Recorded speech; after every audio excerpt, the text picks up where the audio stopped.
ಕೋಲಾರ ಜಿಲ್ಲೆಯಲ್ಲಿರುವ ಪ್ರಸಿದ್ಧ ಪುಣ್ಯಕ್ಷೇತ್ರಗಳಲ್ಲಿ ಒಂದಾದ ಅಂತರಗಂಗೆಯ ಇತಿಹಾಸ ಮತ್ತು ಹಿನ್ನೆಲೆ ಕುರಿತ ಮಾಹಿತಿ ಇಲ್ಲಿದೆ.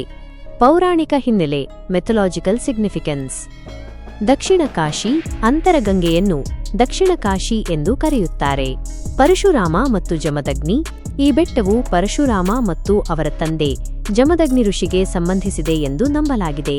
ಹಿಂದೂ ಪುರಾಣದ ಪ್ರಕಾರ ಈ ಬೆಟ್ಟದ ಮೇಲೆ ಪರಶುರಾಮನು ಕಾರ್ತವೀರ್ಯಾರ್ಜುನನನ್ನು ಕೊಂದ ನಂತರ ಕಾರ್ತವೀರ್ಯಾರ್ಜುನನ ಪುತ್ರರಿಂದ ಜಮದಗ್ನಿಯ ಮರಣ ಮತ್ತು ರೇಣುಕಾದೇವಿಯ ಸ್ವಯಂ ಬಲಿ ನಡೆಯಿತು.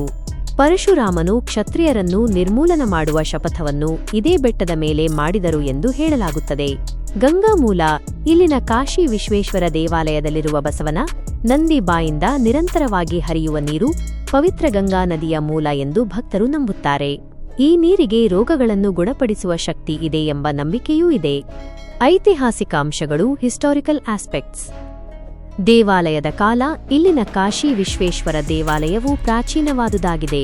ಇದು ಗಂಗರ ಕಾಲಕ್ಕೆ ಸೇರಿದ್ದು, ನಂತರ ಹೊಯ್ಸಳರು ಮತ್ತು ವಿಜಯನಗರದ ಅರಸರಿಂದ ನವೀಕರಿಸಲ್ಪಟ್ಟಿದೆ ಎಂದು ಕೆಲವು ಉಲ್ಲೇಖಗಳು ಹೇಳುತ್ತವೆ. ವಿಶ್ವೇಶ್ವರ ದೇವಾಲಯ. ಬೆಟ್ಟದ ಮೇಲೆ ಪುರಾತನವಾದ ಕಾಶಿ ವಿಶ್ವೇಶ್ವರನ ಸನ್ನಿಧಿ ಇದೆ. ದೇವಾಲಯದ ಪಕ್ಕದಲ್ಲಿರುವ ಮಂಟಪದಲ್ಲಿ ನಂದಿಯ ವಿಗ್ರಹವಿದ್ದು, ಆ ನಂದಿಯ ಬಾಯಿಂದಲೇ ನಿರಂತರವಾಗಿ ಜಲಧಾರೆ ಹರಿಯುತ್ತದೆ. ಕ್ಷೇತ್ರದ ಪ್ರಮುಖತೆ, significance of the place. Shatashringa ಪರ್ವತ ಶ್ರೇಣಿ. ಅಂತರಗಂಗೆ ಶತಶೃಂಗ ಪರ್ವತ ಶ್ರೇಣಿಯಲ್ಲಿದೆ. ಇದು ಸಮುದ್ರ ಮಟ್ಟದಿಂದ ಸುಮಾರು 4026 ಅಡಿ, ಸುಮಾರು 1226 ಮೀಟರ್ ಎತ್ತರದಲ್ಲಿದೆ. ಅಂತರಗಂಗೆ ಅರ್ಥ. ಈ ಪದದ ಅರ್ಥ ಆಳದಿಂದ ಗಂಗೆ ಅಥವಾ ಒಳಹೊಳೆ, ಇನ್ನರ್ ಗ್ಯಾಂಜಸ್ ಎಂದಾಗಿದೆ. ಭೂಗತ ಜಲಧಾರೆ. ಬಸವನ ಬಾಯಿಂದ ಹರಿಯುವ ನೀರಿನ ಮೂಲ ಇಂದಿಗೂ ನಿಗೂಢವಾಗಿದ್ದು, ಇದು ಈ ಕ್ಷೇತ್ರದ ದೊಡ್ಡ ಆಕರ್ಷಣೆ.